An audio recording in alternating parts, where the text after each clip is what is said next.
Our reading for today, Barbers and God.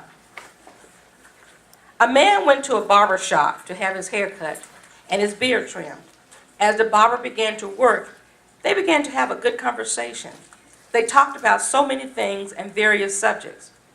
When they eventually touched on the subject of God, the barber said, "I don't believe that God exists."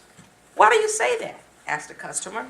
"Well, you just have to go out in the street to realize that God doesn't exist.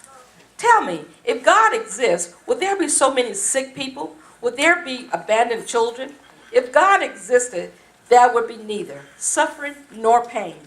I can't imagine a loving God who would allow all of these things to happen." The customer thought for a moment, but didn't respond because he didn't want to start an argument. The barber finished his job and the customer left the shop. Just after he left the barber shop, he saw a man in the street with long, stringy, dirty hair and an untrimmed beard. He looked dirty and unkempt. The customer turned back and entered the barber shop again, and he said to the barber, "You know what? Barbers don't exist either." "How do you say that?" asked the surprised barber. "I'm here, and I'm a barber, and I just finished with you." "No," the customer explained. "Barbers don't exist because if they did, there would be no people with long, dingy, dirty hair and untrimmed beards, like the man outside." "Ah, but barbers do exist. What happens is that people don't come to me." "Exactly.